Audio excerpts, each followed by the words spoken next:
오늘 이 말씀을 통해서 믿음에 대해 생각해 보려 합니다. 믿음의 본질에 대해서 말씀을 좀 전하려 합니다. 본문의 이 로마서 10장 9절과 10절 말씀은 대단히 중요합니다. 무엇 때문에 중요하냐면 믿음을 판별하며 온전한 믿음이 무엇인지를 우리 가운데 바르게 가르쳐주는 본문이기 때문에 로마서 10장 9절과 10절 말씀은 대단히 중요합니다.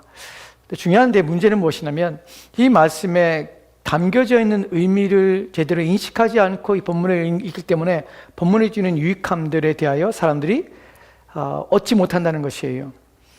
본문이 가지고 있는 깊은 이해와 또 우리 가운데 이 본문이 믿음의 시금석으로서 무엇이 온전한 믿음인지를 우리 가운데 가르쳐주고 있는데 그에 대한 내용들에 대한 이해가 부족함으로 말미암아 자신의 믿음들이 온전한 것인지 내가 바른 믿음을 가지고 있는지에 대하여 사람들이 판단하지 못하고 또한 그걸 통하여서 자기의 믿음을 돌아보고 자기의 믿음을 확증하고 증명하는 일에 있어서 사람들이 못하고 있다는 사실이에요. 그런 의미에서 오늘 이 본문은 우리에게 믿음의 본질이 무엇인지, 믿음이 무엇인지, 구원하는 믿음이 무엇인지에 대하여 오늘 말씀을 통하여 살펴보고 이 말씀을 통해서 여러분의 믿음을, 여러분이 가지고 있는 믿음이 이에 합당한가, 이러한 믿음을 가지고 있는가 한번 점검하는 시간을 가졌으면 좋겠습니다. 로마서 10장 9절과 10절 말씀 보도록 합시다. 본문을 보면 여기서 우리가 살펴볼 중요한 내용들은 입으로 시인한다는 표현과 내가 만약 입으로 예수를 주로 시인하는 것과 오늘 본문에서는 그 부분을 좀 중점으로 좀 살펴보려고 합니다. 입으로 시인하여 구원에 이른다는 말의 의미에 대해서 좀 생각해 보려고 합니다. 제가 서두에 말씀드렸던 믿음에 대한 본질에 대한 이해가 우리 가운데 어떻게 작용되고 어떻게 필요성을 요구되고 있냐 하는 부분에 먼저 말씀을 드리도록 하겠습니다. 온전한 믿음을 가진 자들은 성경에서 참된 믿음을 가진 자들은 본질적으로 성향이 어떻게 되냐면 내 믿음이 옳은가 하는 증명을 자꾸만 해내려고 하는 마음을 가지게 됩니다. 이것이 본질이에요. 제가 지금 말씀드리는 것은 참된 믿음을 가진 자들은, 구원을 받은 자들은 어떤 마음을 갖게 되냐면 내 믿음이 사실인가, 내 믿음이 온전한 것인가 하는 마음을, 물음을 자꾸만 갖게 됩니다. 이것이 내가 구원받지 못하기 때문에 그런 것이 아니에요. 무엇이냐면 점점점 내 믿음의 확신을 갖고자 하는 마음이 일어나게 돼요. 왜 그렇게 그런 마음이 일어나게 되냐면 내가 참이기 때문에 그래요. 참이기 때문에. 내가 온전하기 때문에 그래요. 살아있기 때문에 그래요. 그래서 내 믿음에 대한 확신을 더 갖고자 해요. 하나님께서는 그 확신을 통하여 무엇을 우리 가운데 주시냐면 하나님의 구원에 대한 기쁨을, 즐거움을 자꾸만 우리 가운데 주시고자 하시는 것이에요. 그래서 우리 마음속에 그런 의심이 들 때에 내가 정말 구원받았는가 하는 것은 정상적이라는 거예요. 지극히 정상적인 것입니다. 그리고 내 믿음이 온전한 것인가 하고 묻고 있는 것은 내가 정상적인 것이에요. 중요한 것은 그렇지 않은 자들이 문제인 것이에요. 우리가 신앙생활하면서 가장 무서운 부분이 무엇이냐면 자신의 믿음에 대해서 한 번도 회의를 안 가진 사람이 무서운 사람이에요. 회의감이라는 것은 내 믿음이 정말인가 하는 질문을 안 던져보는 사람들. 신앙생활하면서 내 믿음, 나는 구원받았으라고 자기 확신에 빠져서 자기가 하나님 말씀에 자신을 비춰보지 않는 삶을 사는 사람들, 이 사람들이 정말 무서운 사람들입니다. 이 사람들은 답이 없어요. 우리가 볼 때에 사람들이 세속적인데 구원받다고 생각하는 사람도 있어요. 삶이 너무나 세속적이에요. 세속적이란 말은 물질적이고 세상 것에 집착하며 살아요. 그거 없이는 못 살아. 그리고 그 사람에게서는 그리스도의 냄새가 안 나. 그러니까 그리스도인인데 그리스도를 닮거나 그리스도에 대한 말이 안 나오고 또한 그의 삶에서 그리스도를 닮아가고자 하는 행위들이 전혀 안 보인다는 것이에요. 그의 모든 행위와 말 속에서는 무엇만 드러나게 되냐면 세속성만 드러나. 그런데 자신은 구원받다고 확신하고 있다는 것이에요. 이런 부분에서 정말 구원받았는가 하는 부분에서 신자는, 참된 구원받은 사람들은 날마다 자기 자신을 점검해보고 나는 제대로 가고 있는가 하는 부분에 대한 의문을 가지게 되는 것이에요. 여러분, 이 의문은 내가 구원받았기 때문에 본질적으로 우리 가운데 있는 생명 때문에 그 생명을 확인하고 싶어하는 차원에서 끊임없이 일어나는 것이에요. 그래서 이거는 회의적으로 나는 구원받지 못했으라는 불안과 염려와 다른 부분이에요. 이것은 내가 구원받았는데 정말인가 하는 부분이에요. 내가 믿고 있는 것이 바른 것인가 하는 부분이에요. 왜 이런 부분이 나오게 되냐면 빛 가운데로 끊임없이 나아가는 본질성 생명의 주님, 하나님이 우리 가운데 심겨진 생명의 본질이 자꾸만 하나님께로 나아가고자 하는 열망을 마음속에 일어나게 돼요. 그 열망이 일어나는 때 그 마음이 어떤 마음이 드냐면 자기 자신을 하나님 말씀의 거울에 자꾸 비춰보게 되는 것이에요. 그 내가 바르게 가고 있는가, 참되게 살고 있는가, 내 인생은 잘 살고 있는가 하는 부분을 확인하고 싶어 하는 것이에요. 이것을 주님께서 이렇게 우리가 요한복음에 보면은 주님께서 이렇게 말하는 거 보게 돼요. 3장 20절 21절 말씀엔 이렇게 읽겠어요. 같이 들어봅시다. 같이 읽겠습니다. 시작. 악을 행하는 자마다 빛을 미워하여 빛으로 오지 아니하느니 이는 그 행위가 드러날까 함이요 진리를 따르는 자는 빛으로 오나니 이는 그 행위가 하나님 앞에서 행한 것임을 나타내려 함이라 하시니라. 아멘. 여러분, 본문에서 뭐라고 합니까? 악을 행하는 자마다 빛을 미워하며 빛으로 나오지 않습니다. 이는 그 행위가 드러날까 함이라. 악을 행하기 때문에 하나님께 안 나와요. 나올 생각도 없어요. 그래서 자기 확신을 가지는 것이야. 비춰보지 않아요. 빛 가운데 자기를 들춰보지 않아. 빛 가운데 자기를 비춰보지 않아. 왜냐하면 그렇게 되면 자기가 악한 것이라는 사실을 드러나기 때문에 그러고 싶은 마음이 안 드는 것이에요. 그래서 참된 신앙을 가지지 못한 자들의 본질적인 모습은 자기에 대한, 자기 신앙에 대해서 점검을 하지 않을 뿐만 아니라 자기가 믿음 가운데 잘 살고 있는지에 대하여 생각하지 않는 것이에요. 왜냐하면 그렇게 되면 자기가 바꿔야 되거든요. 그렇게 되면 자기가 문제가 생기거든요. 그러니까 그것조차도 싫은 것이에요. 자꾸 멀어지는 것이. 근데 반대로 진리를 따르는 자는 가만히 있는 자가 아니에요. 날 진리 따랐구나 하고 가만히 있는 자가 아니에요. 진리를 따르는 자는 빛으로 나오는 것이에요.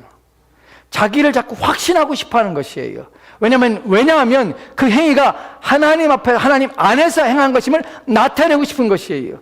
내가 하나님의 자녀라는 것을 끊임없이 확인받고 싶어 하는 것이에요. 내가 옳구나, 내 삶이 바르구나 하는 것을 자꾸만 남에게 증명하는 것이 아니라 내가 스스로 확신하고 싶어 하는 것이에요. 이것이 자신 안에 있는 생명력이에요. 그러니까 여러분들이 참된 믿음의 본질 가운데 중요한 것은 자기 확신이냐 아니면 자기를 끊임없이 확신시키기 위해서 끊임없이 주님 앞에 나아가는가 하는 부분이에요. 그게 만약에 정체된 사람들, 그러니까 신앙생활 오래 하다 보면 사람들이 신앙이 묵어요. 여러분, 신앙이 묵으면 답이 없어요. 신앙이 묵다는 것은 뭐냐면, 묵으면 오래되면 좋은 것이 아니라 묵으면 무슨 일이 벌어지냐면 냄새가 나요. 썩어요. 그래서 더 이상 발전이 없고 생명력이 없는 것이에요. 근데 하나님께서 우리 가운데 주신 이 구원은 생명을 가지고 있어요. 그래서 생명의 씨앗이라고 그래요. 그래서 하나님 앞에서 행하도록 하는 것이에요. 하나님 앞에 선한 일을 행하기에 우리를 자꾸 이끌어가고 만들어가는 것이에요. 이 생명력의 본질은 빛 가운데 나가고, 빛 가운데 나가는 이유가 무엇이냐면 내가 행한 모든 것이 하나님 안에서 하는 것이구나 하는 것을 증명함으로 내가 하나님의 자녀라는 것을 확인하고자 하는 그 본질적인 성향을 가지고 있다는 것이에요. 그래요. 끊임없이 하나님 앞에 나가는 것이에요. 여러분은 평생 그래야 돼요. 내가 정체되면 안 돼요. 정체되는 순간 난 죽었다고 생각해야 돼요. 내가 문제가 있구나, 병들었구나 하는 생각을 하셔야 돼요. 여러분, 이 본문 우리가 살펴보고 있는 믿음의 본질이에요. 믿음의 확실한 것이 무엇이냐 하는 부분에서 우리가 예수님의 비유를 하나 볼 텐데, 믿음의 본질 가운데서 생명을 가지고 있는 것, 생명을 가지고 있는 믿음이 어떻게 반응하고 어떻게 따라가는가 하는 부분에서 마태복음 25장이면은 25장 1절부터 내용을 보면 무엇에 대한 비유가 나오냐면 열천에 대한 비유가 나와요. 열천에 대한 비유를 잠깐 말씀을 드리는 이유는 무엇이냐면 사람들이 열천의 비유를 잘못 해석하기 때문에 이 말씀을 먼저 드리고 우리가 이 말씀에 대한 의미가 무엇인지를 좀 살펴보기 위해서 이 말씀을 저는 드리는 것이에요. 열천의 비유에서 우리가 알고 있는 대로 열처녀가 있어요. 그들은 뭐 하십니까? 등불을 들었죠. 등불을 들고 뭐 합니까? 신랑을 맞으러 나가는 것이에요. 근데 신랑이 더디 오는 것이에요. 그래서 다섯 처녀가 신랑이라 소리가 나자 신랑을 맞으는데 등불이 기름이 떨어진 것이에요. 기름을 사러 가는 것이 다섯 처녀가. 나머지 다섯 처녀는 등불을 준비한 사람들이에요. 그래서 신랑과 함께 혼인잔치에 들어가는 것이에요. 그리고 뒤에 미련한 다섯 처녀, 등불을 준비한 다섯 처녀가 뒤에 와서 문을 두드리면서 혼인잔치에 들어가고자 원하지만 신랑이 조무지 알지 못한다고 해서 못 들어갑니다. 그리고 이 이야기가 이런 내용 속에서 사람들이 흔히 생각하기를 무엇이라고 본문을 이해하냐면 구원받은 사람이 있지만 구원에서 떨어진 사람들이 다섯 사람이 떨어졌다라고 생각하는 것이에요. 모두가 함께 등불을 들고 있고 함께 신랑을 맞으러 나갔다는 이유 때문에 모두가 다 구원을 받는 것처럼 보이지만, 모두가 예수를 믿는 것처럼 보이지만, 다사천에는 구원받지 못한, 그래서 구원이 취소되거나 하는 일들이 일어난다는 것을 본문을 통해서 얘기하는 사람도 있어요. 그러나 그것은 잘못 해석한 것이에요. 본문은 예수님이 그런 의미로 본문을 해석한 것이 아니에요. 제가 여러분에게 말씀드리는 이유는 무엇이냐면, 여러분들이 회의를 가지고 여러분들이 믿음에 대해서 나의 믿음이 온전한 것인가, 나는 바른 길을 가고 있는가 하는 물음을 갖는 것은 지극히 정상적인 것이에요. 여러분이 구원이 흔들리는 것이 아니에요. 여러분이 구원받지 못하기 때문에 그런 일이 벌어지는 것이 아니에요. 여러분이 구원받았기 때문에 그런 일이 벌어지는 것이에요. 구원받았기 때문에 내 구원에 대해서 궁금한 것이에요. 더 내 영혼에 대해 궁금한 것이에요. 나는 정말 주님 앞에 구원받은 사람인가 하는 마음을 끊임없이 갖게 되는 것이에요. 다섯 처녀 가운데, 열 처녀 가운데 다섯 처녀와 다섯 처녀는 전혀 다른 본질성을 가졌다는 사실을 우리는 본문을 통해서 이해해야 돼요. 그래야 본문이 구원에서 치료되는 문제가 아니라 본질적으로 다른 자들이라는 사실을 말하고 있다는 것을 우리 가운데 말씀하고 있는 것이에요. 마태복음 25장 3절과 4절 말씀 모두 합시다. 같이 읽겠습니다. 시작. 미련한 자들은 등을 가지되 기름을 가지지 아니하고 슬기 있는 자들은 그릇에 기름을 담아 등과 함께 가져갔더니. 아멘.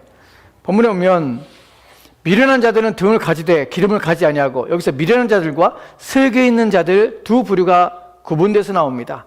다섯 처녀는 미련한 자고 다섯 처녀는 슬기 있는 자죠. 미련한 자라는 이 본문의 의미가 무엇이냐면, 미련이라는 것은 단순히 어리석은이라는 것이 아니라 부주의한 자들이, 부주의한 자들, 사려가 깊지 않은 자들이라는 의미예요. 여러분, 부주의하고 사려가 깊지 않다는 것이 무엇이냐면 이들의 생활 습관이 그러는 것이에요. 본문에서 중요한 것은 이들은 본질적으로 다른 부류예요. 다섯 처녀가 왜 신랑을 만나지 못하고 왜 구원받지 못했는가 하면은 그들의 부주의한 행위와 부주의한 삶의 자세와 태도가 그렇다는 것이에요. 슬기 있는 자라는 말의 의미가 무엇이냐면, 슬기란 것은 신중한 것이에요. 사려 깊은 것이에요. 주의력을 가지고 있는 것이에요.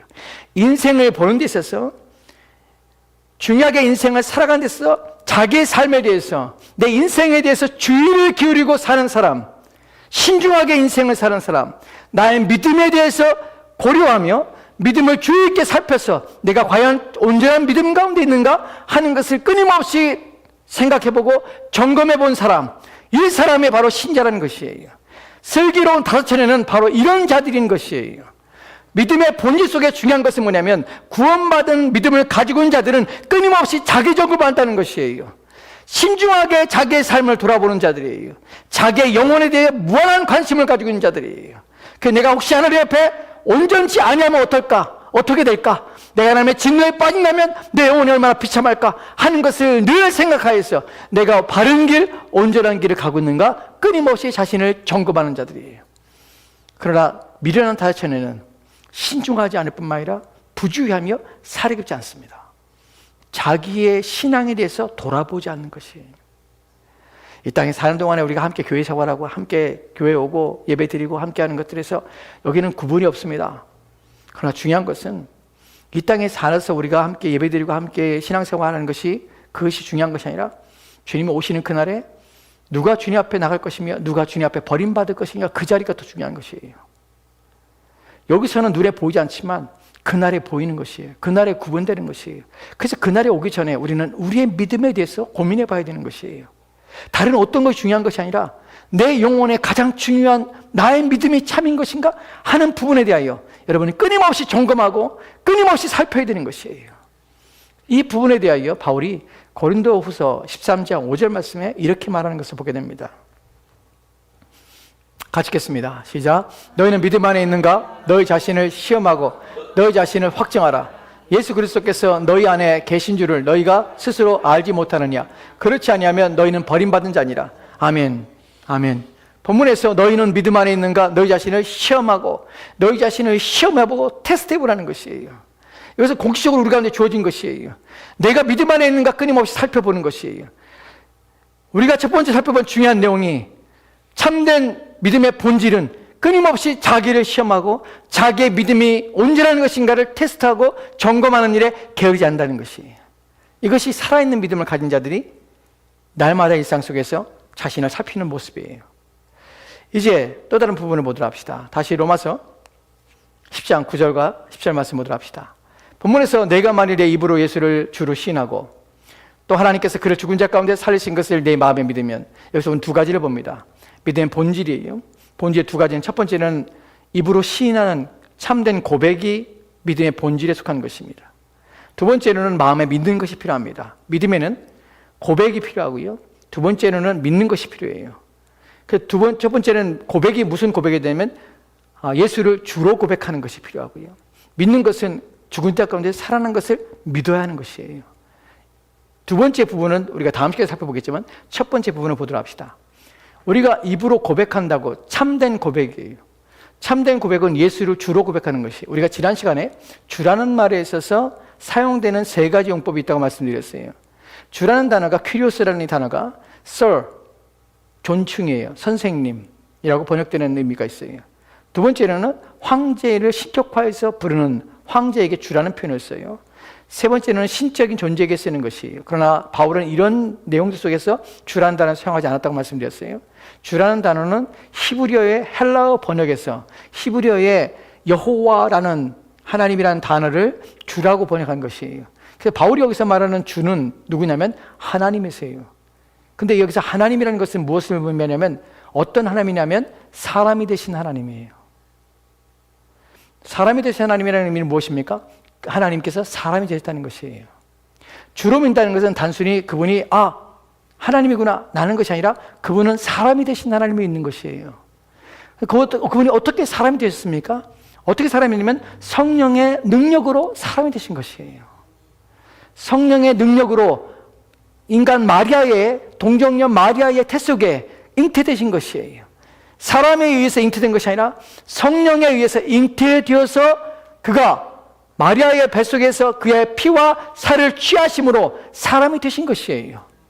이것을 우리는 그리스도가 성육신하신 그분이라는 사실을 우리는 주라는 고백 속에서 믿는 것이에요. 하나님이 사람이 됐습니다.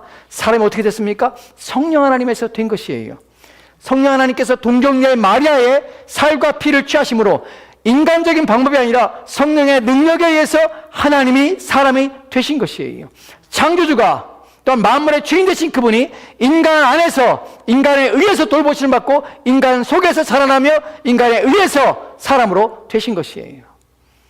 우리는 이 부분이 신비와 놀라움이라는 것입니다. 이 모든 것이 무엇을 했습니까? 우리를 위해 그렇게 하셨다는 것이에요.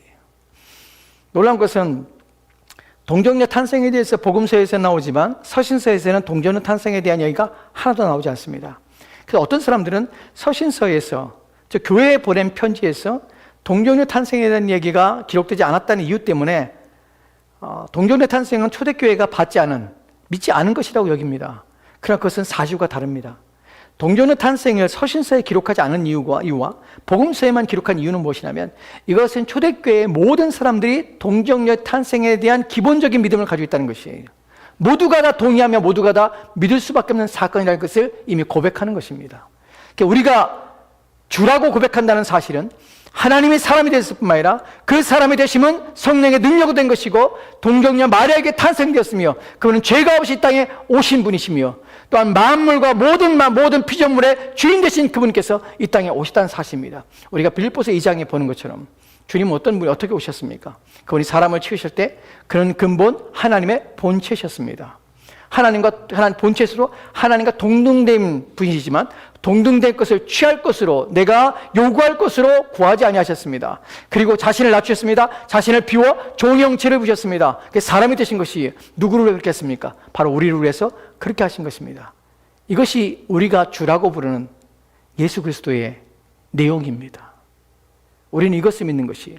이것이 얼마나 중요한지, 이 고백이 얼마나 중요한지 사도신경에서 우리는 동정녀에게 탄생하시고 동정 마리아에게 잉태되시고 라는 표현을 우리는 고백하는 것이에요.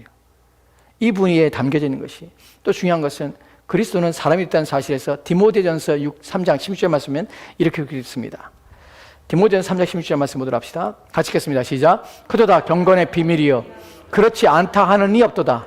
그는 육신으로 나타난 바 되시고 영으로 의롭다 하심을 받으시고 천사들에게 보이시고 만국에서 전파되시고 세상에서 믿음 바 되시고 영광 가운데 올려주셨느니라. 아멘. 본문에서 그도다 경건의 비밀이요, 이 말의 의미가 무엇이냐면 우리의 경건이 놀랍고 신비로운 것이다라는 것이에요. 여러분, 저와 여러분이 경건함이라면 하나님을 닮아가며 하나님 앞에 거룩한 삶으로 살아가고자 하는 그 모든 것들은 무엇이냐면 놀라운 신비예요. 왜 신비냐면 우리에게 난 것이 아니기 때문에 그래요. 어떻게 그 경건함이 우리 가운데 일어났고 하나님을 닮고자 하는 마음들, 하나님을 위하여 살고자 하는 마음이 우리 가운데 일어나게 됐습니까? 그것은 바로 그리스도가 사람이 되심을 말미암아 우리 가운데 이루어진 것이에요. 그 다음에 나는 것은 그렇지 않은다 없도다. 모든 믿는 자들은 동의하는 것이에요. 모두가 다 고백하는 것이에요. 무엇을 고백합니까? 그는 육신으로 나타낸 바 된 것이에요. 성육신하신 것이에요. 사람이 되심으로 그 모든 우리의 경건과 하나님 앞에 나오는 모든 것들이 이루어지게 된 것이에요. 그 일을 주어지게 된 것이, 우리의 신앙은 기초는 무엇으로 되냐면 바로 그리스도가 사람이 되심을 통하여서 우리의 신앙이 시작된 것이에요. 그래서 놀라운 것이에요. 이 고백을 하는 것이, 나의 모든 것들은 누구로부터 오냐면 그리스도 예수로부터 오는 것이에요. 그분에 의해서 시작된 것이에요. 난 그분밖에 없는 것이에요.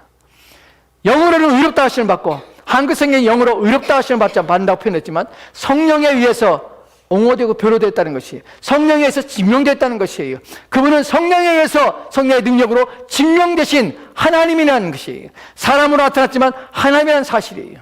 그리고 천사들에게 보이시고 만국에 전파되시고 세상에서 믿음 받으시고 영광 가운데 오르셨느니라. 이것이 주라는 고백 속에 담겨져 있는 우리 모든 고백이에요.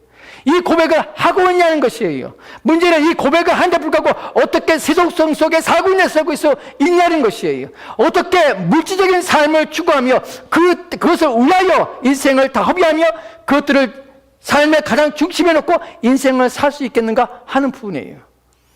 예수 그리스도를 주로 믿는다면, 그리고 그분에 대한 이해를 갖고 있다면 어떻게 그분을 닮지 않고 그리스도인이라고 할 수 있습니까? 어떻게 그분을 중요하게 여기지 않으면서 그리스도인을 할 수 있습니까? 어떻게 그분을 따라 살지 않으면서 그분의 말씀에 전적으로 순종하지 않으면서 어떻게 그리스도인이라고 할 수 있습니까? 왜 바울이 로마서 10장 9절 10절 말씀에서 입으로 주라고 고백하는 시인한다는 말이, 단순히 사람들은 말로 고백하면 되는 줄 알지만 이 고백 속에는 참된 고백이 그 안에 담겨져 있고 그리스도가 누구인지를 분명한 이해와 또한 그 가운데서 내 자신의 삶을 그 앞에 의탁하며 그를 위하여 살고자 하는 의지와 결단들이 그 안에 담겨져 있어야 그 고백이 참된 고백이 되는 것이에요. 오늘날 사람들은 이 고백을, 이 무거운 고백을, 이 중요한 고백에 대하여 사람들은 고백하지 않고 있는 것이에요. 그렇기 때문에 사람들은 이 고백에 대한, 이 로마서 10장 9절 말씀이 담고 있는 이 믿음의 본질에 대한 내용들을 이해하지 못하기 때문에 사람들은 당신이 예수를 믿는다고 고백하면 천국에 간다는 말을 너무나 쉽게 하는 것이에요. 죽음 앞에 서 있는 자들 가운데 오늘 당신이 지금 곧 죽을 터인데 예수를 주라고 고백하면 당신 천국 갑니다. 예수를 주라고 고백하십시오 하고 예수를 주라고 고백하게 만듭니다. 마음에도 없는데, 그것이 무엇인지도 모르는데, 어떤 주님인지도 모르는데 내가 고백만 하면 천국에 간다고 말하는 이 모든 것들은 거짓인 것이에요. 그는 그 말을 믿고 죽을지 모릅니다. 그 말을 믿고 평안하게 죽을지 모릅니다. 하지만 그에게 죽음 후에 그에게 다가오는 것은 천국이 아닙니다. 그는 하나님 무서운 심판과 진노 가운데 빠지게 되는 것이에요. 그렇기 때문에 말로 속이지 말아야 되는 것이에요. 예수를 믿는 것은 얼마나 중요한 것이고 얼마나 놀라운 인생의 결단인지, 주님께서는 제자가 되기 위해서는 이라는 표현 속에서 우리 가운데 무서운 결단이 그 안에 담겼다는 사실을, 그런데 그 결단은 어떻게 해요? 감사함으로, 기쁨으로 받을 수밖에 없는 그 은혜 가운데의 결단이기 때문에 결코 손해보는 결단이 아니고 포기되는 결단이 아니고 더 나은 것을 얻는, 생명 얻는 결단이기 때문에 기쁨으로 중생과 거듭남과 그리스도인이 되기를 자원하여서 그리스도인이 되는 것입니다. 이것이 신자가 이런 주라고 고백할 수 있는 이유와 내가 주로 받는 그 모든 것들에도 불구하고 나는 기꺼이 그리스도인이 되고자 하는 이유입니다. 이제 마지막으로 몇 가지 보고 마치도록 합시다. 이번에 살펴본 내용은 무엇이냐면, 왜 믿음의 참된 본질 속에서 왜 그리스도를 주라고 고백하는 것이 왜 중요한가 하는 부분이에요. 왜 이것이 요구되니까 하는 부분이에요. 첫 번째는 주님이 그렇게 요구하셨습니다. 주님이 자신을 그렇게 나타내셨어요. 요한복음 8장 23절 말씀에 이렇게 읽겠습니다. 같이 돌아갑시다. 시작. 예수께서 이르시되 너희는 아래에서 났고 나는 위에서 났으며 너희는 이 세상에 속하였고 나는 이 세상에 속하지 아니하였느니라. 아멘. 여기서 너와 나를 구분하고 있는 주님을 봅니다. 주님은 위에서 났습니다. 너희는 세상에 속했지만 나는 세상에 속하지 아니하니라. 주님은 자신을 구분하셨습니다. 자신은 하늘에 속한 자임을 말씀하신 것이에요. 지금 우리가 살펴보고 있는 중요한 부분은 무엇이냐면, 왜 믿음의 본질 속에서 그리스도를 주라고 고백하는 이유가 무엇인지, 왜 그 고백이 필요한지. 왜냐하면 주님이 자신은 이런 분이라는 사실을 우리 가운데 밝히 드러냈기 때문에 그렇습니다. 그래서 주라고 고백하는 것이에요. 두 번째로는 우리가 살펴보면 마태복음 5장의 21절과 22절 말씀입니다. 같이 읽도록 합시다. 같이 읽겠습니다. 시작. 옛사람에게 말한 바 살인하지 말라. 누구든지 살인하면 심판을 받게 되리라 하였다는 것을 너희가 들었으나 나는 너희에게 이르노니 형제에게 노하는 자마다 심판을 받게 되고 형제를 대하여 나가라 하는 자는 공회에 잡혀가게 되고 미련한 놈이라 하는 자는 지옥불에 들어가게 되리라. 아멘. 본문에서 우리가 알게 되는 것이 무엇입니까? 너희가 옛사람에게 말한 바라는 표현을 씁니다. 그리고 나는 너희에게 말하노니 라고 예수님께 말씀하십니다. 즉 옛사람에게 말하는 것에 대해서 그 권위를 뛰어넘어서 말하는 분이라는 사실을 예수님은 드러내는 것이에요. 예수님께서 그냥 살인하지 말라 했으나 너희는 이렇게 살인하지 말라, 간음하지 말라 했으나 간음하지 말라, 이렇게 표현한 것이 아니라 옛사람에게 말한 바라는 말과 그 권위가 있지만 그 권위보다 뛰어난 분이라는 사실을 예수님께서는 스스로 나타내신 것이에요. 이걸 통하여 우리는 무엇을 하냐면 그분이 주님이라는 사실을 압니다.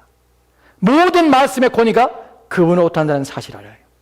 그분이 모든 말씀의 권위요, 그분에게서 나온 모든 말씀은 권위 있는, 권세 있는 말씀이라는 사실을 우리는 믿는 것입니다. 이 차원에서 우리는 그리스도는 주님이십니다. 이 사실을 우리는 고백하는 것이에요. 세 번째 우리가 살펴볼 것은 요한복음 14장 11절 말씀입니다. 요한복음 14장 11절 말씀 보도록 합시다. 같이 읽겠습니다. 시작. 내 아버지 안에 거하고 아버지께서 내 안에 계심을 믿으라. 그렇지 못하겠든 행하는 그 일로 말미암아 나를 믿으라. 아멘. 본문에서 예수님께서는 내가 아버지 안에 거하고 아버지께서 내 안에 거하심을 믿으라. 그것도 그렇게 못 믿겠거든. 내가 하는 일로 행하는 그 일로 말미암아 나를 믿으라. 예수님께서는 행하신 모든 일을 통하여서 무엇을 나타내면 그분이 주님이라는 사실을 드러낸 것이에요. 그분이 행하신 모든 기적과 이적은 우리는 병을 고치시는 주님, 기적을 일으키신 주님이라고 해서 우리는 그 기적을 일으키는 것을, 그 기적의 행하심에 대하여 우리는 관심을 기울이고 그 기적이 내게도 일어나기 원하여서 그 기적을 위하여 그리스도를 믿고 그리스도를 추구하기도 합니다. 하지만 그리스도께서는 기적을 일으키기 위해 오신 것이 아니에요. 병을 낫게 하기 위해서 오신 것이 아니에요. 병을 낫게 하신 분이지만 병을 낫게 하는 것이 목적이 아닐 뿐만 아니라 또한 치료와 또한 귀신을 쫓아내는 것들과 기적을 행하는 것이 그분이 행하신 일들의 목적이 아닙니다. 이 모든 일의 목적은 무엇이냐면 그분이 누구신지를 드러내는 것이에요. 그래서 성경은 그것을 표적이라고 표현합니다. 표적이라는 무엇입니까? 무엇이 그분이 누구인지를 증명해내는 사건이라는 것이에요.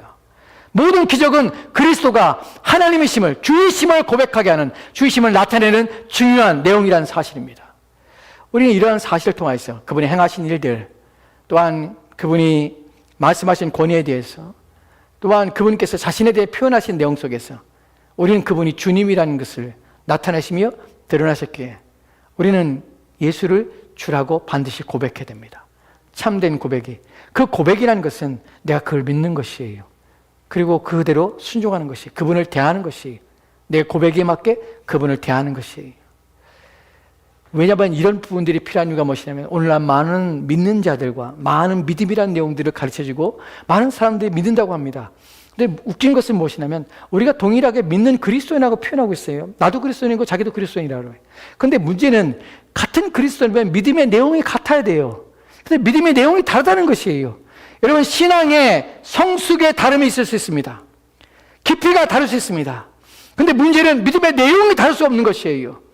그리스도를 믿고 있는데 세속적인 그리스도인이고 또한 물질적인 그리스도인이고 또한 그리스도를 전혀 생각하지 않는 그리스도인이고 자기 육신의 영달과 또 안위를 위하여 사는 그리스도인이라면 그 그리스도인이 어떻게 그리스도를 닮아가는 그리스도인과 같은 믿음을 가진 자라고 말할 수 있겠습니까?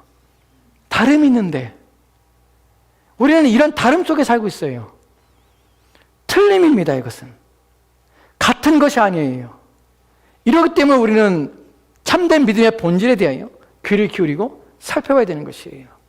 마지막으로 살펴볼 것이 사도행전 19장에 나온 내용이에요. 12절과 13절 말씀에 이렇게 기록됐습니다. 같이 읽도록 합시다. 시작. 심지어 사람들이 바울의 몸에서 손수건이나 앞치마를 가져다가 병든 사람에게 얹으면 그 병이 떠나고 악귀도 나가더라. 이에 돌아다니며 마술하는 어떤 유대인들이 시험삼아 악귀 들린 자들에게 주 예수의 이름을 불러 말하되 내가 바울이 전하는 예수를 의지하여 너에게 명하노라 하더라. 아멘. 마술하는 어떤 자들이 사람들이 시험 삼아서 악기 들은 자들에게 주 예수의 이름 불러 말하되 내가 바울이 전하는 예수를 의지하여 너에게 명하노라. 예수를 의지하여 너에게 명하노라 라고 말합니다. 예수를 의지하여 너에게 명하노라. 근데 이들이 믿는 예수는 누구입니까? 14절과 15절 말씀에는 이렇게 기록됐습니다. 14절과 15절 말씀 같이 들어갑시다. 시작. 유대의 한 제사장 스게와 7 아들도 이 일을 행하더니 악귀가 대답하여 이르되 내가 예수도 알고 바울도 알거니와 너희는 누구냐 하며. 아멘. 예수의 이름으로 행합니다. 예수를 믿고 예수를 의지하며 말하는, 예수를 통하여서 무엇인가를 행하고자 합니다. 근데 문제는 너희는 누구느냐? 알지 못하는 것이에요. 그들은 예수님의 이름을 가지고 얘기합니다. 예수님에 대하여 얘기합니다. 하지만 예수님과 전혀 관련이 없습니다. 여러분, 믿음이 그렇다는 것이에요. 우리가 예수를 주라 고백하는 것은 그분에 대한 이해와 그분의 누구신지에 대한 분명한 내용을 가지고 우리는 믿는 것입니다. 그래서 우리가 그분 앞에 섰을 때 내가 너를 도무지 알지 못한다는 말을 듣지 않는 것, 이것이 믿는 참된 믿음을 가진 자들이 이후에 우리가 주님으로부터 듣게 될 내용인 것이에요. 그러나 그렇지 않은 자들은 주님께서 내가 너를 도무지 알지 못한다고 말하는 것이에요. 도무지 알지 못한다는 것은 본질적으로 내가 너를 알지 못하는 것이에요. 그리스도 안에 있다가 구원받았다가 구원에서 떨어질 수는 없습니다. 그러지는 않습니다. 참된 구원받은 자들은 하나님께서 그의 인생 가운데 역경과 어려움을 통해서 반드시 돌아오게 하십니다. 비참한 인생을 경험하고 반드시 돌아오게 하십니다. 그러나 그렇지 않은 자들은 믿는 것처럼 보이지만 결국에는 그들이 거짓됨이 드러날 수밖에 없는 것입니다. 말씀 마치도록 합시다. 오늘 우리가 살펴본 본문 속에서 믿음의 본질 속에서 중요한 내용들 첫 번째 부분을 살펴봤습니다. 이 내용 속에 저와 여러분이 알아야 할 것이 뭐냐면 오늘날 믿음에 대하여 수많은 믿음의 내용들이 있다는 것이에요. 수많은 종류의 믿음들이 있다는 것이에요. 우리가 예수를 믿는다는 고백이 모두가 다 동일한 것은 아니라는 사실이에요. 믿음에 참된 구원 얻는 믿음이 있는데 그 믿음의 본질을 우리는 추구하며 내가 믿는 믿음이 그 가운데 있냐는 것이에요. 내가 믿는 주라고 예수를 주라고 고백하는 고백이 참된 고백이며 나는 누구를 믿고 있냐는 것이에요. 예수의 이름을 믿고 있지만 그 이름은 누구의 믿음이 누구의 성경에 기록된 예수를 믿는 것인지 아니면 내가 만들어내는 내가 알고 있는 내가 믿고자 원하는 그런 예수를 믿고 있는지 하는 부분에 대하여 스스로 점검해 보셔야 합니다. 여러분의 마음이 늘 자신의 믿음을 점검하고 자신의 믿음을 살펴보고 그래야 내가 하나님 앞에 잘 살고 있는지를, 내가 온전하게 서 있는지를 늘 점검하는 여러분 되었으면 합니다. 기도합시다.